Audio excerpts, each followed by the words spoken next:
अब हम अपने भगवान कबीर साहब गरीबदास की महिमा बताते हैं।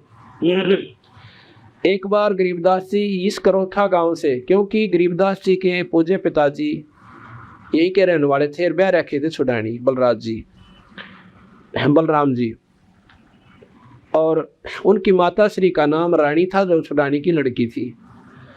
तो वहाँ घर जमाई रहा करते थे। तो गरीबदास जी वही पैदा हुए थे 12 वर्ष के बाद, लिखा जीवन चरित्र में, वहाँ रहने के 12 वर्ष के बाद।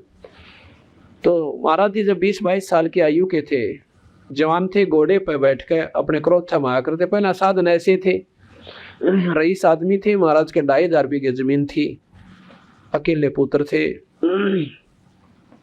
तो घोड़ा लेकर वो क्रोथा गांव में आए हुए थे, और क्योंकि उनके सारे भाईचारा जितने भी थे यहीं पर थे, कोई ब्याह शादी होती तो यहीं से संपर्क होया करता, वो ब्याह शादियां हम आते जाते थे, यहाँ के लोग वहां जाया करते थे। तो यहाँ पर जब वो आए हुए थे किसी कामवश, तो जब वो भगवान यहाँ से वापस जाने लगे छुडानी में, ये डीगल गांव यहाँ से 1.5 किलोमीटर की दूरी पर है। यहाँ पर बहुत बड़ा वन होता था, बहुत खतरनाक वन था। कहते हैं उस वन में एक सजना नाम का खतरनाक डाकू रहता था, वो पहला गोली मारा करता और पीछे लूटा करता।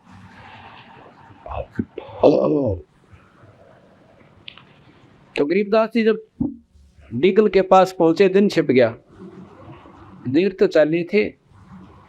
तो डीगल वाले व्यक्ति कहने लगे, भाई घोड़े वाले कहाँ जाओगा, कितना ऐसा आया और छुड़ानी जाऊंगा।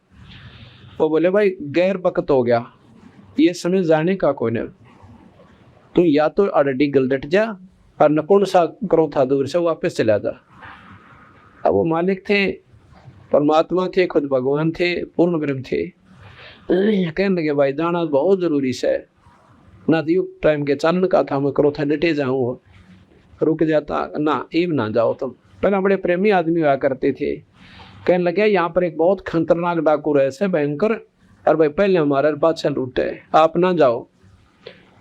वो बोला, जी क्या कराया, तो मजबूरी से हमारी जानी पड़ेगा, घना जरूरी काम से, ना तो मैं रुक जाऊंगा, देखी जाएगी, बड़ा जल्दी से आंख दूंगा घोड़े ने, निकल जाऊंगा। अकबर देख ले, वैसे आपकी मर्जी, पर इस समय वो कति रास्ते पा जाते हैं और बहुत गुंडा खतरनाक काम कर रखा है। शाम तो दिन छिपे पाछे बाहर नहीं जाया करते, खेतों में जाना भी दो बरो रहा हमारा। तो यूं कह के बंदी छोड़ चल पड़े उस रास्ते पर कर। उधर से देख लिया उस सजना डाकू ने कि आज तो भाई को रईस आदमी आओ, बंदी छोड़। ऐसे लंबा बहुत सुंदर जो रईस लोग पहरा करते थे, ऐसा एक अंगर कासा पहरा करते थे, बनवा रखा था। वैसे तो धोती कुर्ते में रहा करते अपने घर में था, बाकी बाहर जाते थे उसने गाल जाया करते, जैसे आम व्यवहारिक सी बातें थी। इनसे कोई संतता और असंतता प्रकट नहीं होती, पर कमाई भगवान की भीतर हो से। तो उसने देखा का तो वह घोड़ा ले रहा सर खूब रही इस आदमी से, और कितने उगाई करके आया सर पैसे वैसेंगी, आज बन गई बात। तो सदना ने डाकू ने गोली मारी माथे में, बंदी छोड़ भगवान गरीबदास जी के, वहां से अपनी निशाना साध कर छोड़ दी। गरीबदास जी ने ऐसे हाथ किया, वह गोली पकड़ ली, दूसरी गोली फिर मारी, वह भी पकड़ ली, तीसरी और मारी, वह भी ऐसे ही अपना कैच कर ली। अब सदना का डाकू का साथी, एक और साथी खड़े थे, क्यों कही थे वह खागड़ गिरा कितने रहा करते उसके ला ने बोला, सदना आज तक चाड़ा पाट दिया भाई, तेरा निशाना चूक गया, आदमी मरिया कोई ना। अब सजना ने को निशाना चूक गया, पर सोचने में वो भी विवश हो गया कि अब बात बनी के ऊपर आदमी इवन तो 3 कोला खानी थी इसने घोड़े पर, पर यूं मरिया कोई ना। बंदी छोड़ वो सोच ही रहे थे। इतने में वहां पहुंच गए जहां पर वो सारे डाकू खड़े थे, और घोड़े तो नीचे उतर गए। अब भाई डाकू क्या ठीक से, पर जब सामने जाकर नो सीधी टक्कर वो आदमी जा रहा, तो डाकू भी ढीले हो जाया करे। उनकी उन्होंने सोच रखा थारा नाम सुन दिया दे तो वो ढीले हो लेंगे दुनिया, पर को दिख गए तो डांग ठोक देंगे, डटे कोई ना। और जब वो सीधे आने लग रहा ना वो, तो वह जान गया सदना भी कि हमारी चीज को ना। इतने बंदी छोड़ कहने लगे, भाई सदना का निशाना माथे में था, इसमें कोई चूक नहीं, अरे लो ये तुम्हारी 3 गोलियां। वो 3 गोली हाथ में, निशान भी कोई ना उस मालिक का है, अरण्यों की नो दर दी। तो सदना के दांत तब बंदूक छूट गई, और बाकी ने हल्ला जो गुजरी लिया करे मेड़े की। सारे कांपा खड़े खड़े, और सदना देख का बंदी छोड़ की शक्ति को और चरणा में पड़ गया। मन माफ कर दो मालिक। ने बुला रही अपना मरण का नंबर आ, डर लग गया तूने, खड़ा हो कोई ना मारता। उठ लिया कि मारू कोई ना भाई, पर तने मैं इस बुरे काम मत मारूंगा और बुराई छोड़ दे तू अपनी, तेन बख्श देता हूँ, अगली कती नहीं। आज के बाद मैं कोई बुराई नहीं करूंगा और ना डाके मारूंगा। तो महाराज बोले जा अपने घर में चला जा। तो वो सजना अपने घर चला गया, यानी डाके मारने छोड़ दिया।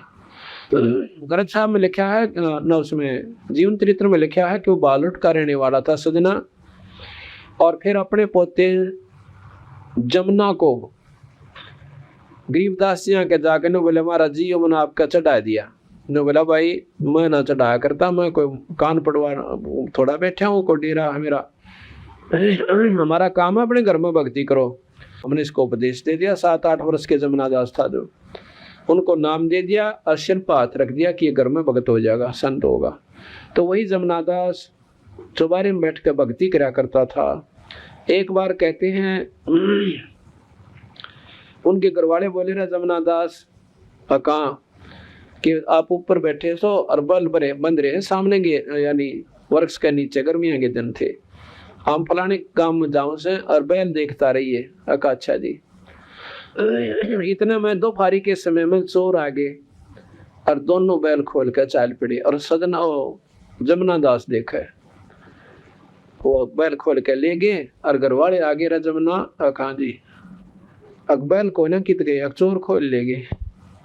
तब भले पुरुष फिर तेरे कहेंगे तो देखता रहिए। ने बोला जी देखो दामा जबत बता दिए ना, देखो तो मैं क्या बताऊँ तेरे से। ने बोला तो सही वक्त क्या री बर हमारा नाश्ता तन करना सही कर ले भक्ति, या के भक्ति बेवकूफ उसके रोक के मार दे हो कुछ नहीं कह दे। बोला मेरे तो जो आदेश था वो पूरा कर दिया, तुम कह रहे थे देखते रहना, मैंने देखा थारे थी बता दिया कि चोर खोल लेंगे। इस घर के नाराज हो रहे आपस में, कहें बता इसका कि करें यो अच्छा भगत होया कि बात हुई। इतना में कहते हैं वो चोर अंधे हो गए और रास्ता भूल गए, वो बैल उल्टे उन चोरा ने घीस के उससे की कर तलाए गए। तो जमुना दास बोला कि तुम देख लो इन्हें, ये आगे थारे बैल वही है ना, कहाँ जी वही से थे। तो उन चोरों से पूछने लगे भाई तुम सारे गिल के बनी, हम तो सीम तक नहीं पहुंचे थे, अंधे हो गए। उसके बाद हमने बैल छोटे को ना, हमने सोच रहे थे ये ठीक है जानते हो गया आगे ने, ये नहीं ज्ञान था कि उल्टे मुड़ लिए ये।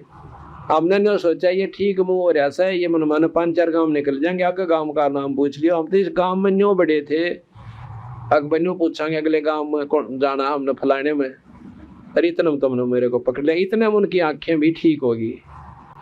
तो उसने बताया कि भाई यहाँ पर कोई शक्ति है कहाँ, हमारे ऐसे ऐसे भाई बच्चा हमारा एक को भक्ति करता है। वो दोनों चोर चौबारे में चले गए। तो जमुना बोला इनका हमारी मत ना, इन सजा मिल ली है, ये हमारे अंश है। उनके पाए हम पड़ गए कि हम माफ कर दो। अब माफ करेंगे गुरुजी, छुड़ानी जाओ और माथा टेको और उनका उपदेश ले लो, ना थारी बहुत बड़ी दुरुक्ति हो जाएगी।